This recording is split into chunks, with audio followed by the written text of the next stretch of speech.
Bonjour my friends, I'm Frankie and welcome to Club Foodie Tips and Tricks. I hate wasting food. It costs so much money and sorry, but most of us can't afford to throw any in the garbage. When it comes to evaporated milk, there are so many ways to use up your leftovers. Here are a few ideas that can help salvage it. So let's get cooking. Whatever's left from the can that is unused, we'll pour into a container, either plastic or glass, cover and transfer to the fridge. It'll keep for up to 5 days.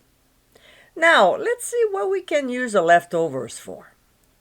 Right off the bat, pour evaporated milk in your coffee or cup of tea.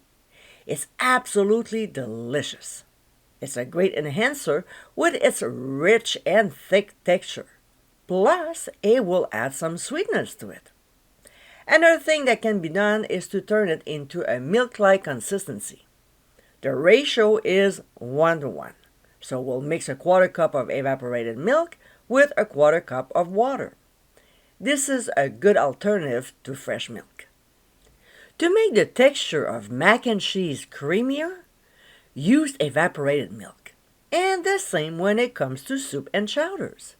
It adds a richness to these dishes.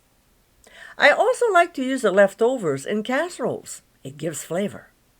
If you want extra creaminess in your casserole, that's a delicious way to go. You're about to make some whipped cream, but don't have heavy cream. It's not a problem. Simply freeze the evaporated milk for an hour and then whisk it until it makes soft peaks before adding powdered sugar and vanilla extract. Just keep in mind that evaporated milk is sweet, so you might want to go easy on the sugar. When I make waffles or pancakes and there's leftover evaporated milk, I use it in my batter. I normally go with no more than half of the liquid I need. Now, in the making of my slow cooker rice pudding, I use a full can of evaporated milk as one of my main ingredients.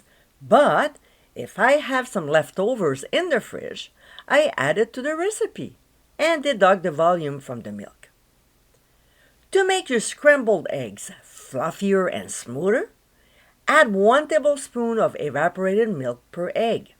This will prevent them from getting dry. If you want rich and creamy custards and puddings like my butterscotch, add a little to the mixture. I can go on and on. So for more ideas on how to use evaporated milk leftovers, visit the blog. As you saw in this video, it's just a short list of what you can do with it. I hope you enjoyed tips and tricks of the day, and for many more, including recipes, visit clubfoodie.com. Until next time, my friends, bon appétit!